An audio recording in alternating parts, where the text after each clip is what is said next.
இந்த காசு கொடுத்து ஓட்டு வாங்கி ஜெயிச்சிடலாம்னு நினைக்கிறாங்க இல்லையா, அவங்கள அந்த கல்ச்சரே வந்து யாரும் என்கரேஜ் பண்ணாதீங்க, யாரும் காசு வாங்காதீங்க, உங்கள் பேரண்ட்ஸ்கிட்டையும் எடுத்து சொல்லுங்கன்னு நான் சொல்லியிருந்தேன்.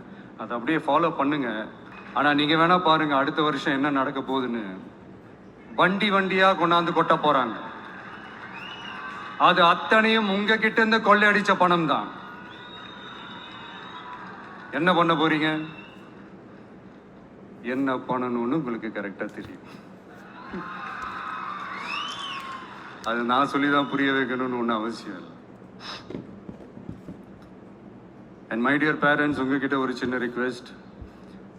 உங்கள் குழந்தைங்களோட விஷயத்தில் எதுவும் ஃபோர்ஸ் பண்ணாதீங்க, ப்ரெஷர் போடாதீங்க, எதுவும் இம்போஸ் பண்ணாதீங்க.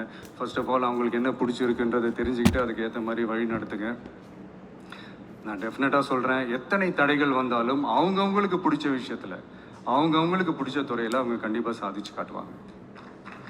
அண்ட் இன்னொரு முக்கியமான விஷயம் உங்ககிட்ட நான் ஷேர் பண்ணணும்னு நினச்சது என்னென்னா, இந்த சாதி மதத்தை வச்சு இந்த பிரிவினை வளர்க்கிற அந்த சிந்தனை பக்கமே போயிடாதீங்க.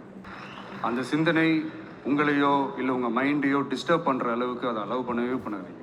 விவசாயிகள் என்ன சாதி மதம் பார்த்தா பொருளை விளைய வைக்கிறாங்க? தொழிலாளர்கள் என்ன சாதி மதம் பார்த்தா பொருளை உற்பத்தியில் ஈடுபடுறாங்க? இவ்வளோ ஏன் இயற்கை அம்சங்களான வெயில் மழையில் சாதி இருக்கா, மதம் இருக்கா?